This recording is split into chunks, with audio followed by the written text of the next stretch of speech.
Okay, sorry, I'm a little discombobulated. I got distracted. Actually, I'll tell you why I'm distracted. I have the Jackson 5's I Want You Back going through my brain because of this text message that came from my kids. This is Nate, and this is a new form of meme poetry. Roses are red, I am Groot. Where is my super suit? So that's the first submission. I don't know if there's going to be more at some point, but so sorry. And it looks like someone was watching Minecraft videos. That's one thing I don't understand about YouTube is the desire not only to play video games, but to watch other people playing video games. I know the argument, Dad, it's just like watching sports. You watch other people play sports. Why not watch other people play video games? I don't get it, but that's okay. It's just I'm old. All right, so I'm remembering where we left off last time when we were working on terpenes, and I think we got to a slightly different spot than your compatriots got in the second hour. So I just had a couple more things to say here. And the idea is that using this simple alphabet of reactions, you can get a lot of structural diversity. For example, we talked about how a hydride shift could get you from this carbocation, where the positive charge is on this orange carbon 2 outside the ring. And we talked about how you could get from there via a 1,2 hydride shift to another carbocation where the positive charge was inside the ring on orange carbon 4. I'll point out that this is an equilibrium process. These two carbocations are both tertiary carbocations. They're similar in stability.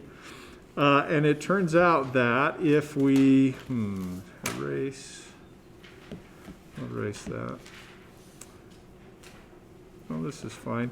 If we react from the carbocation where the positive charge is on orange carbon 2, and if we have the pi bond between blue 2 and blue 4 act as the nucleophile, we can make a new sigma bond between blue 4 and orange 2, and we do that because it puts the positive charge on carbon 2 where it's more stable. That generates this really strange, complicated structure where you have a 6-membered ring fused to a 4-membered ring.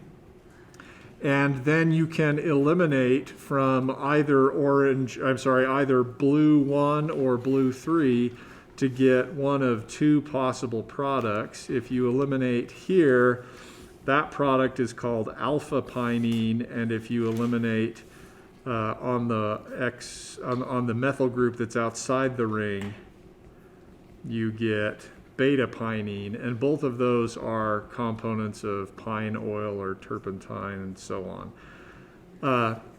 Now, these are not reactions to necessarily understand and to predict the products type of question.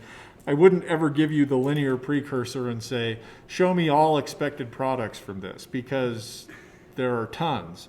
What I might do, though, is show you a starting material and a product, and then ask you to fill in the mechanistic steps. But that may seem complicated, but you know it's only going to be, the steps they're going to involve 4, not necessarily 4 numerical steps, but it's going to involve a chain of reactions derived from a very small alphabet of 4 reactions, right? You have leaving group leaves to give a carbocation. You have pi electrons attack a positive charge. You have elimination of a beta proton to make an alkene, and then you have carbocation rearrangement. And that's it. Those are the mechanistic steps that are going to connect a linear precursor to a terpene natural product. On the other hand, if I were to use this carbocation where the positive charge is in the ring and do the same pi bond attacks the positive charge reaction, what have I done there? I have now connected blue 4 with orange 4. And they weren't connected before. Ha! Punny, not particularly punny. And I could draw that like this if I want. That would put a positive charge here. And that carbocation looks even more like a duck. If we do the elimination reaction, though, we can generate that natural product that I maybe mentioned at the beginning of the lecture last time. This is thugene, alpha thugene, and it's related to pinene, only we had the carbocation in a different spot to get there.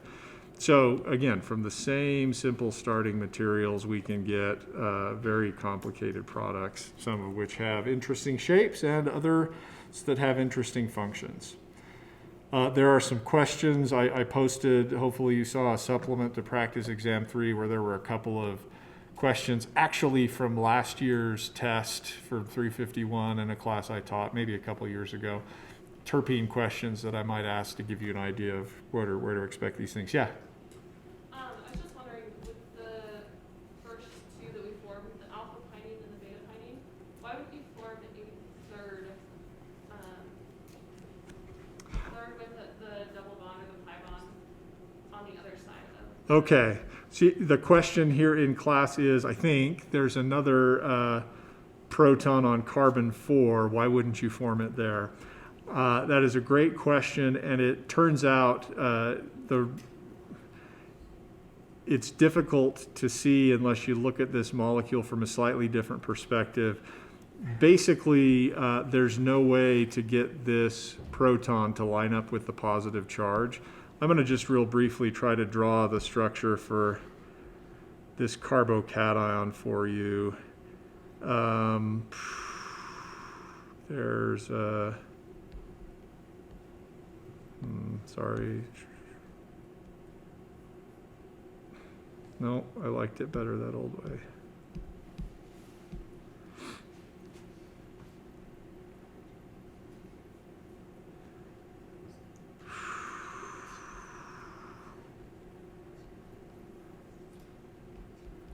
So this proton on blue carbon 4 is splayed out in an equatorial direction, and it's basically 90 degrees away from that p orbital, and the constraint of having these two rings fused together makes it so that you can't really get this one lined up with that empty p orbital.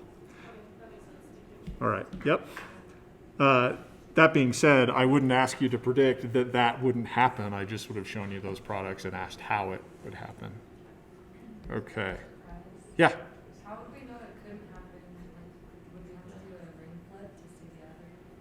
How would you know that it couldn't happen? Honestly, you'd probably have to build a model and know some other things about rings that we don't necessarily need to talk about. If you built a model, you would see that this is a fairly rigid ring structure. And it turns out that you could think about, whoops, where did everything go? You could think about putting a double bond there, but the orbital overlap to make that pi bond is not, and have these rings fused together, is not that compatible. It wouldn't be a very stable pi bond. It's hard to see that unless you make a model. Other questions? Might be fun just to see if one of these is in Spartan so that we can, who knows whether it will be or not. 6-membered ring. Oops. 4-membered ring.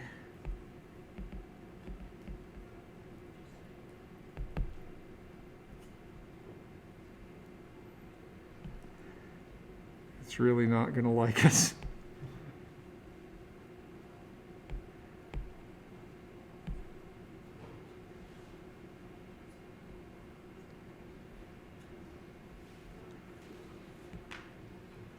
Oh, ta-da.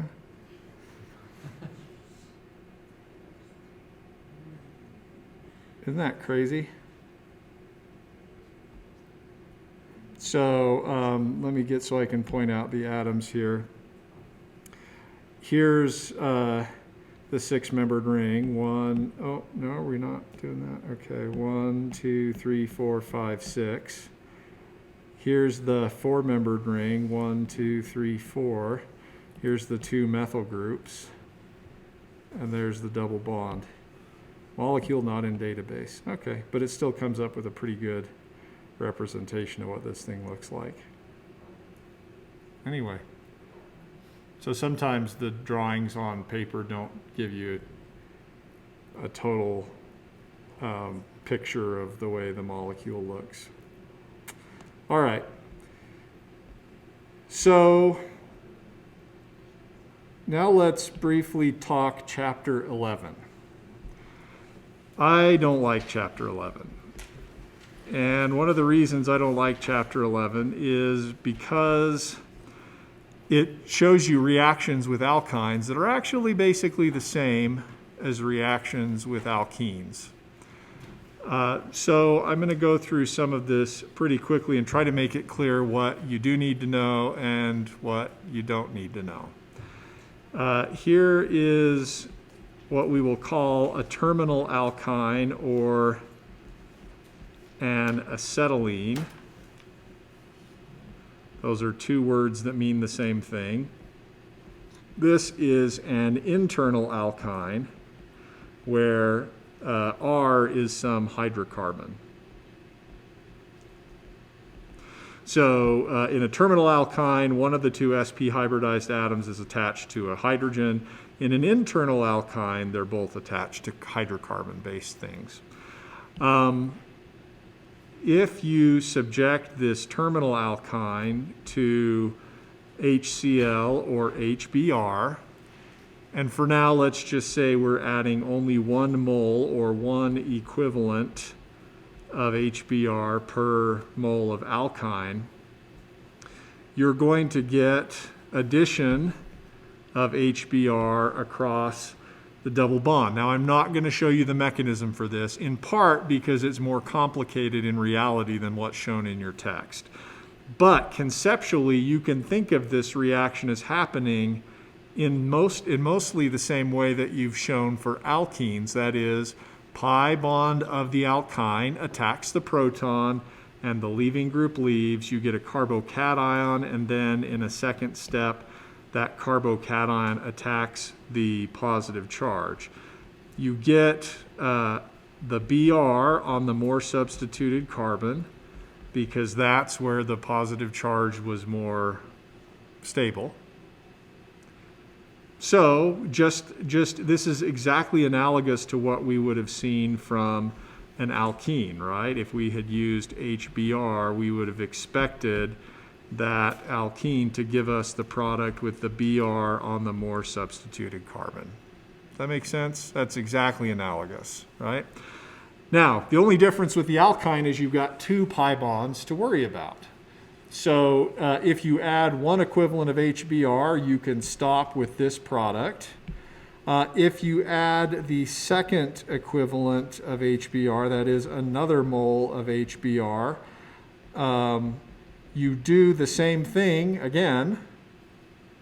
You have pi electrons attack the proton to give you a carbocation.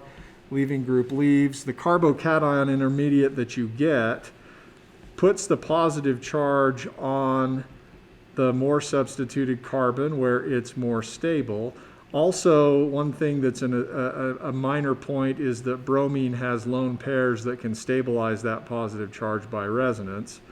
And then, just as we saw in chapter 10, Br can attack the positive charge, and the product you get has, from that terminal alkyne, has 2 Brs on the same carbon. So, I don't know, I don't think it's useful to think about this reaction as something totally different and not connected with chapter 10. I think you should think of this reaction just like you thought about halogenation of alkynes only pay attention to the fact that you've got another double bond in your first product that can give you another round of hydrohalogenation. It follows the Markovnikov rule where the thing that gets attacked goes on the less substituted carbon so that the positive charge can be on the more substituted carbon, and then that gets attacked by a nucleophile. Yeah? Will we always assume that there's enough moles of the HBr to complete the reaction? Will you always assume there's enough moles to go all the way here? I will tell you whether there's one equivalent or two. Yeah. If you want to use it in a synthesis, you can specify whether you mean one versus two. All right. So, and in the same way, with an internal alkyne, you would get the same sorts of products, only there's no selectivity because both carbons are similarly substituted.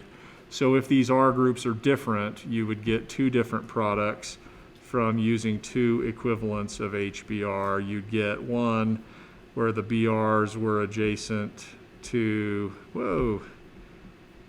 to the R group, and you'd get another where the BRs were adjacent to the R prime group. All right. And again, why don't I care about this? Because the only reason we would do this reaction really is to give you a reaction to do in solving synthesis problems. So when a reaction's only importance is to make it easier for me to write tough questions, it starts to become hard for me to justify spending a lot of time on it. All right. Yeah? So do the bromines always just go to one or the other? Yes. Yes, the bromines always end up on the same carbon in this hydrohalogenation of alkynes, and that is because the intermediate, where the positive charge is adjacent to the bromine, that's resonance stabilized. I'm not going to draw the resonance structure, but you could kick the lone pairs from the bromine down to form a bromine carbon pi bond. Yeah? And we don't really care about configuration. And yes, you don't worry about stereochemical configuration because each carbon is in the end bonded to two bromines, so you can't tell. I suppose there might be an issue after the first equivalent as to whether you got the cis or the trans.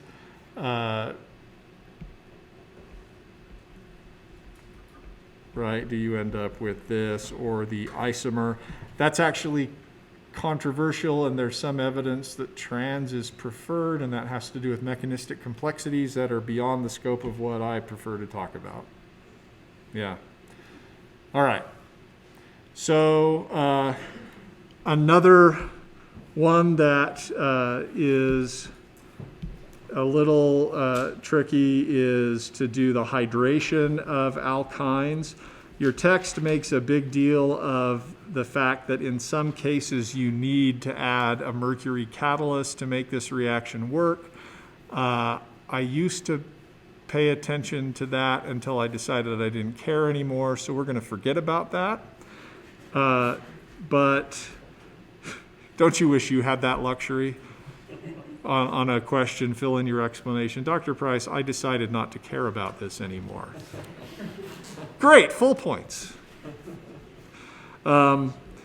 So in this reaction, as with hydration of alkenes, your first step is pi bond attacks the proton of the electrophile, and water leaves. You would generate a carbocationic intermediate, which I'm not going to show because likely the mechanism is a bit more complicated than this. But the product is that you add a hydrogen to the less substituted carbon, and the oxygen ends up on the more substituted carbon. Now this product has a name that's useful. You don't have to memorize it. That's pronounced enol. The E is long, enol. And the reason that that's important will become more clear to you in 352. The enol has an isomer that is more stable, And so the enol rapidly interconverts with this ketone, or methyl ketone, I guess we could call it, isomer. This process of going from one to the other is called tautomerization. That's a word for converting two isomers that differ only in the location of a proton and a pi bond. Converting, I'm not going to ask you the mechanism to convert from here to here. It's really actually easy, but I don't know that it's worth thinking about separately. You would simply remove the proton from the oxygen, then you would have a resonance stabilized carbanion with a negative charge delocalized on oxygen and on this carbon, and then you would protonate on that carbon to get the ketone. All right? And you'll learn about that more in 352. I don't see a need to make a big deal out of it now. But the final product for this reaction is the methyl ketone. And it doesn't look like a hydration product. The enol looks like a hydration product, but you have to remember that the enol rapidly converts to the more stable ketone isomer. The reason the ketone is more stable is because carbon-oxygen pi bonds are more stable than carbon-carbon pi bonds due to oxygen's increased electronegativity. All right, anything you want to ask there? Go ahead. Could that be done with just water? Could that be done with just water?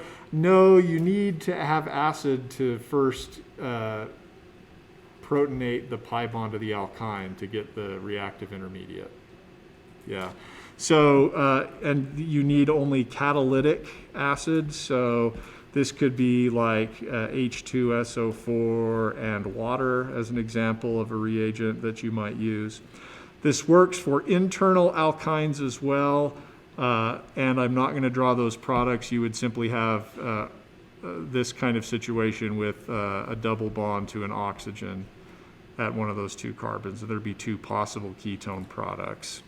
Go ahead. What happens to the extra hydrogen from the reactants for the products? I'm sorry, the extra hydrogen where? So there's like 4 hydrogens on the reaction side, but then for the product, I don't see 4 hydrogens. I see 1, because there's 1 there, and then with the 2.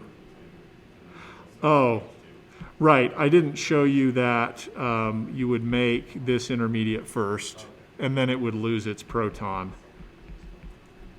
to give you the enol. Sorry about that. But all of that is very similar to the alkene hydration reaction. Now, I could ask you this question. What if instead of having the carbonyl on the more substituted carbon, what if I wanted it on the less substituted carbon? But I wanted to start with the same terminal alkyne. What reaction would I use?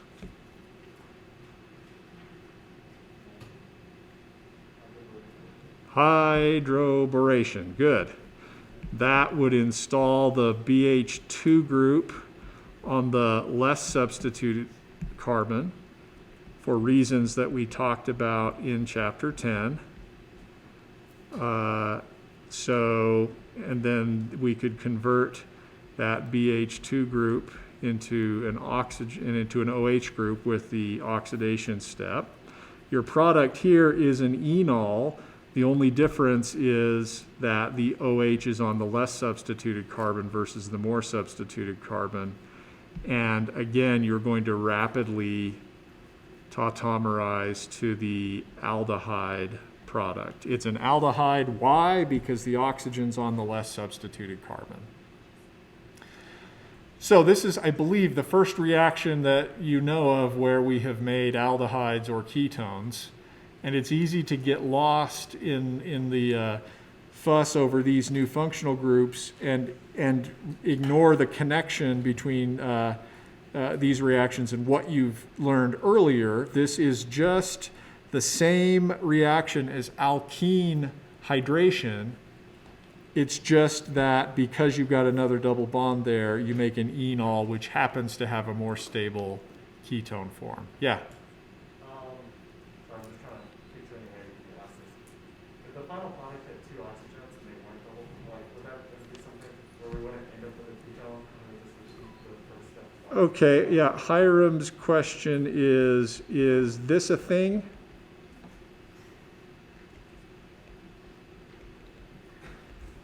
And the answer is yes. Actually, that's another equilibrium form of the ketone. If you add water, you can make what's called a ketone hydrate. Again, that'll be a thing for 352. It will come up once in chapter 12, but yeah. But no, I wouldn't expect you to show that as a product. However, if you did, I would have to accept it as correct. Okay. You can also do halogenation of alkynes. Again, I hesitate to do this because it's kind of boring, right? If you use one equivalent of bromine, you get exactly what you expect. You get the dibromide where the BRs are on adjacent carbons. And then if you add another equivalent of bromine, whoop-de-doo, you now have 4 bromines on adjacent carbons. Again, I don't think that molecule is useful for that much. The only reason to teach it to you is so that I can write harder synthesis problems. So be aware of it. For the most part, focus on recognizing the product and then saying to yourself, I know how to get that tetrabromide. I know how to get that. That's just bromination of an alkyne. Similarly, aldehyde. I know how to get that. That's just hydroboration oxidation of a terminal alkyne. Or methyl ketone. I know how to get that. That's just hydration of a terminal alkyne. Right? So those are some things you can do with alkynes. What I want to do now, rather than dig into chapter 12, is to give you some experience with working on synthesis problems. Okay? So synthesis is a way of testing how well you're able to recognize patterns in organic molecules and use reactions you know of to connect molecules together. All right, so what to do. All right. We'll just start with the really hard one because the way to learn is to try hard things and make lots of mistakes. Okay, and suppose I told you I wanted to get this product, but my starting materials had to be alcohol. Just every carbon in this product needed to come from a 2-carbon alcohol. For whatever reason, you're on a desert island and all you have is lots of bottles of vodka, along with a well-stocked lab of every other reagent you could possibly need.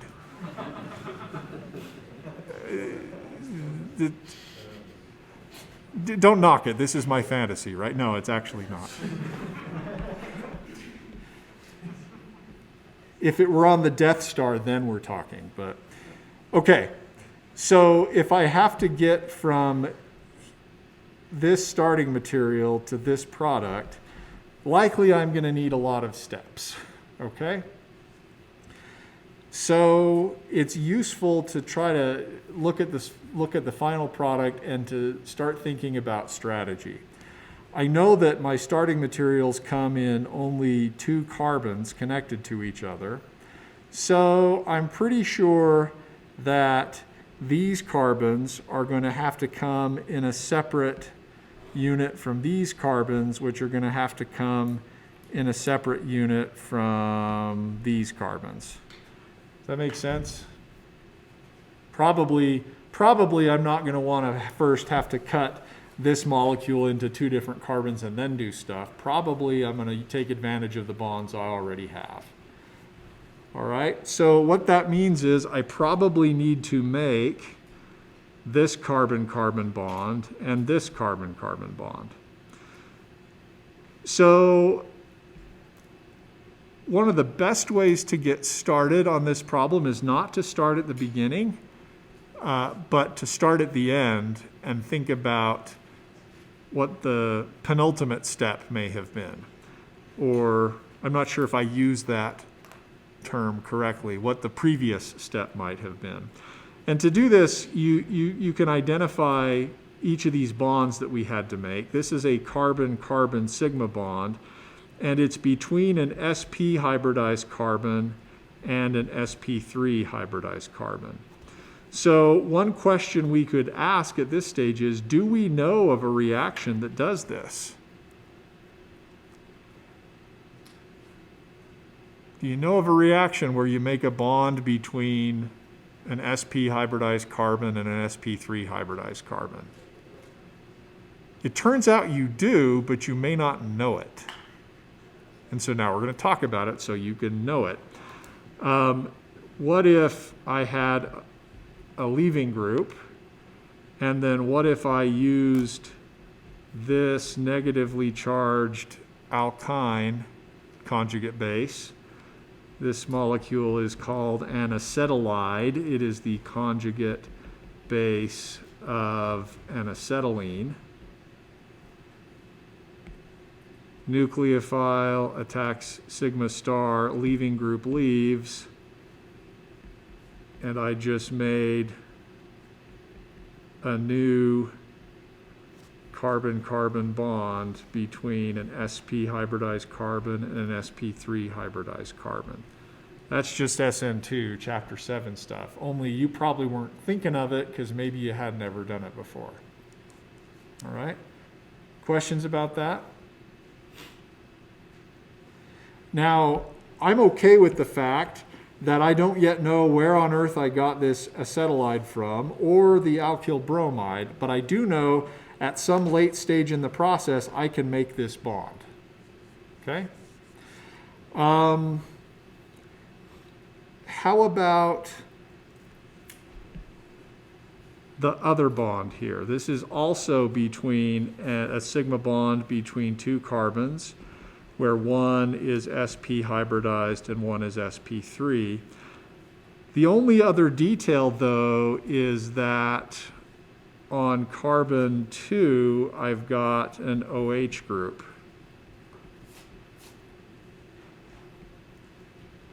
And I'm not sure, I'm not committed to the fact that we're calling that carbon 2. I'm just saying if carbon 1 is the one that gets the new the sp3 hybridized carbon that gets the bond with the alkyne, carbon 2 is the one that has the OH group. It's sort of 1-2 substitution pattern. All right, I can start to think of, do I know something that can make that? And I might choose to be general at this stage. I might ask, do I know of a reaction that gives me a product where a nucleophile and oxygen are on carbons 1 and 2 respectively? I'm not going to give you the answer to that. I want you to figure it out.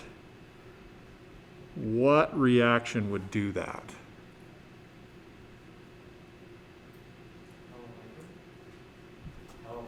Halohydrin. Okay, so you're thinking, what if I just did SN2 style reaction? Okay, that's not bad. The only thing I worry about, though, is depending on what your nucleophile is, if it's also a strong base, you have this pKa equals 16 proton that might easily be removed. And so you have to think strategically about interfering side possibilities. So I like halohydrin, and it's almost there, but what else is a possibility? So we've written that down, but I'm making a note that I'm worried about the nucleophile slash base deprotonating the alcohol. So if that's the best I can do, that may be the best I can do, but there is another possibility. Go ahead. Olefin hydration? Olefin hydration. So yes, if you had some group here and you tried to do the hydration reaction, that would put the OH where though? The middle. That'd put it on the more substituted carbon. Plus, I'd be worried about the olefin hydration conditions also affecting the alkyne. Okay. So the halohydrin formation, or the halohydrin reaction was a good idea. Do you know of something similar to that? Okay, BH3, if I started here and I did hydroboration oxidation, then yes, I could install the OH on the distant carbon. So what you're proposing is that our precursor could be something like this. The challenge there is, again, whatever you do to the alkene, you can also do to the alkyne. So there's a selectivity issue. All right, any other ideas?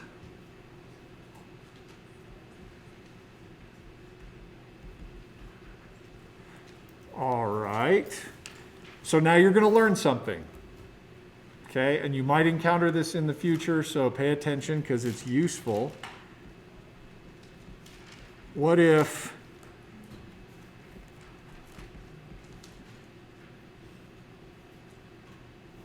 I use an epoxide, then I get that 1,2 substitution pattern that I'm looking for. Okay. So then if I were going to make this bond from an epoxide, what would my nucleophile then be?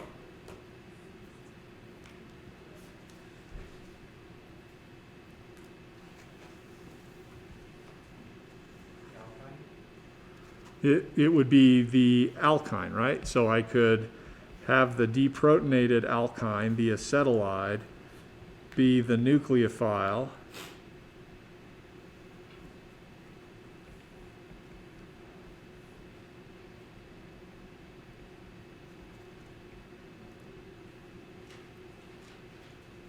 And then that would pick up a proton, and my product would have that 1,2 substitution pattern that we talked about. Okay, so when you see a structure like this, where you know you have to make this bond, and on the adjacent carbon you have an OH group, using an epoxide should be in your toolbox. That's a structural pattern you can look for. An OH group on a carbon adjacent to something that could have been a nucleophile. All right. So we figured out how to make this bond, and we figured out how to make that bond. In terms of what I'm going to do first versus second, go ahead. How do we know we had to make those bonds? How do we know the alkyne didn't just come like that? The question is, how do we know I had to make those bonds? How do I know the alkyne couldn't just come like that?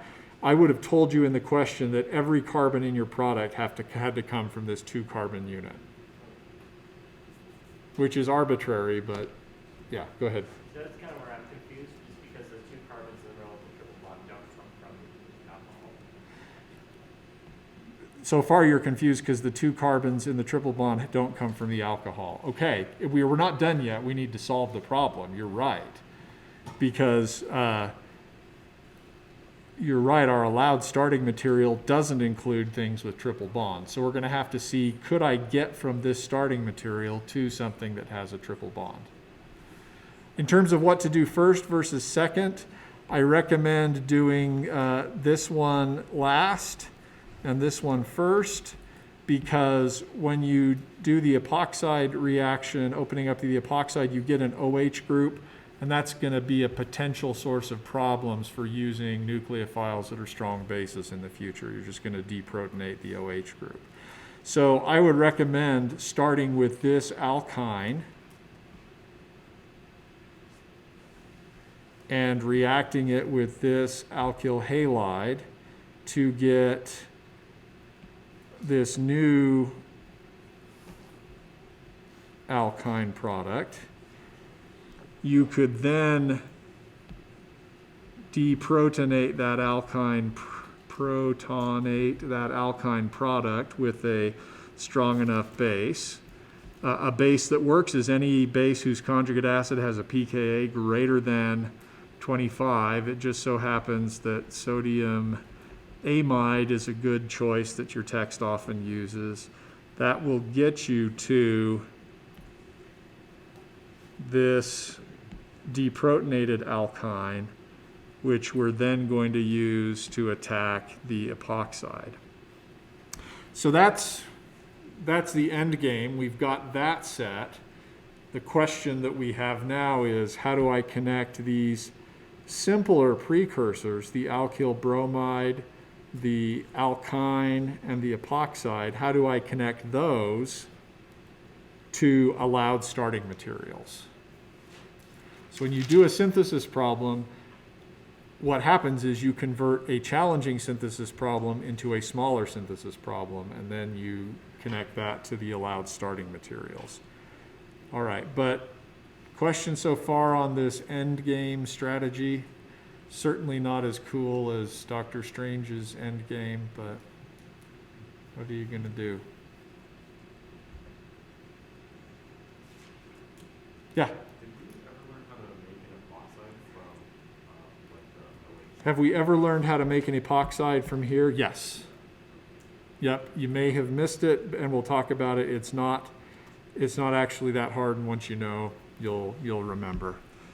So let's actually start with that. Do we know of a reaction that will connect an alcohol to the epoxide?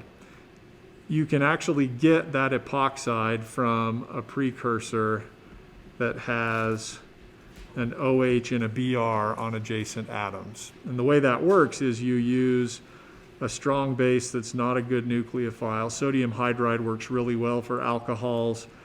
It's not a good nucleophile because of its poor solubility, and the reaction's irreversible because the negatively charged hydride removes the proton. You make hydrogen gas, which bubbles off. The negatively charged oxygen can then lean over and kick off the bromide leaving group to give you the epoxide. This is an intramolecular SN2 reaction. Nucleophile attacks sigma star.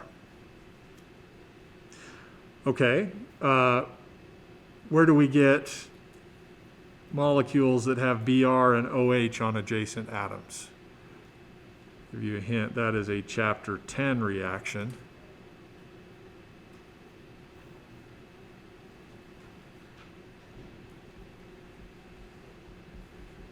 That's the Halohydrin reaction. You can get that from the alkene. Lastly, do we have a reaction that converts the alcohol into the alkene?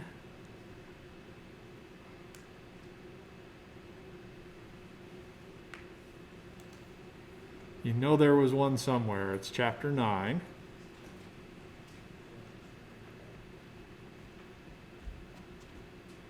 There are a couple different options for you there. One is to just use water and sulfuric acid to do the alcohol dehydration.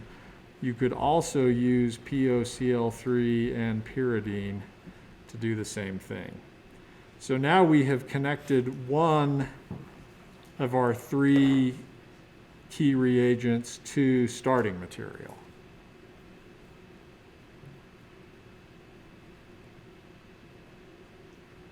I'm seeing a lot of frustrated and overwhelmed facial expressions in the audience. I presume many of you at home are similarly frustrated. Look at all the yeses pile up on the chat. Amen. Okay. So let's pause.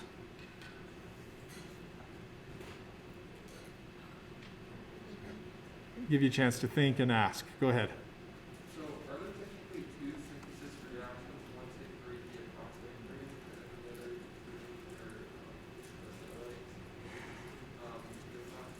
for Yeah, so the question, I think, if I understand it, and I'll just repeat it for you guys at home because the mic won't pick it up, is don't I have three sort of separate synthesis reactions because I have to take this same starting material and make three different things from it?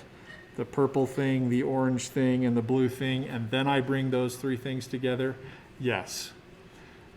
This is a strategy that's called convergent synthesis. You have a few different pathways, and they each bring something that you're going to bring together at the end. So, yeah, perhaps I wasn't clear.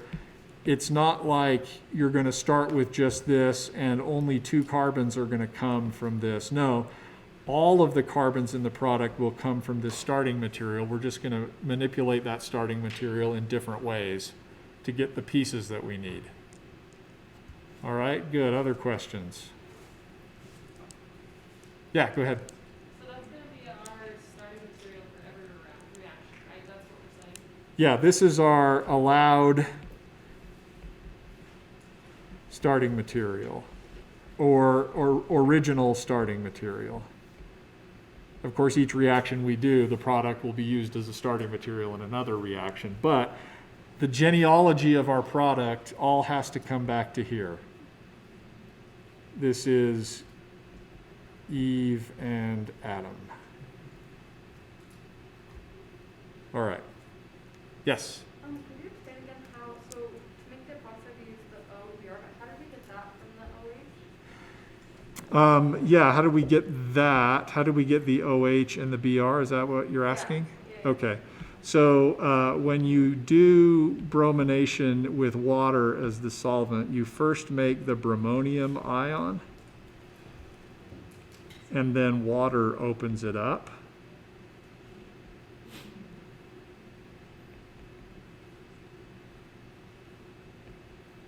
To give you this product, which will get deprotonated to give you the Halohydrin product shown. So that reaction we've called Halohydrin formation. There was another hand, yeah. Yeah, I was going to ask, are any of the ones on the test going to be near this complicated? Are any of the ones on the test going to be near this complicated? Well, understand that on a multiple choice exam, synthesis questions aren't necessarily as open-ended as I'm showing you here. But the way they tend to work is I would have a starting material and a product, and then how do I get from there to there? And this might be a list of 6 or 7 or 8 different things, and then you would have options A, B, C, D, X, and so on, and you would have to find the one that works. The way you can approach that problem, actually Learning Suite will only let me give you 10 options. I've explored that, and that is the maximum number of options I can give you. Now, when you do these kinds of problems, you will be tempted to look through each and every one and say, okay, well, let me try and see if this works. You can treat this as 4 to 10 different predict the products questions and go through and try to follow what would happen to the starting material. Or you can take your own approach and see how you would make that happen, or you can do some combination of the two. There's really no one way to approach the problem. Yeah? I guess just for like that specific example, would it be in specific steps, or would it just have all of them kind of jumbled up together? I didn't quite understand that. You want to give it another try for my brain to wrap itself around that? Yeah, so like with the answers A, B, C, and D, you have like a list of like 1, 2, 3, 4, 5, 6. Will that be listed in the steps that you will need to use them? Yeah, those would be listed in sort of order of the reactions that you would do. Do this reaction first, then take the product from that, and then do this reaction next. Take the product from that, do this reaction next. Okay, so there are a few panicky questions that I just wanted to address from the chat. One is the concern that the brilliant among us are going to ace the exam and hurt everyone else's chance at a decent letter grade in the class. Actually, no. The cutoffs never get higher than what they are listed as in the syllabus. So those jerks that ace the exam will not make it harder to get an A than 93%, and so on. And then is the... we will spend more time on this on Friday. I think there's enough desperation that we should give a little bit more to this stuff. So see you then.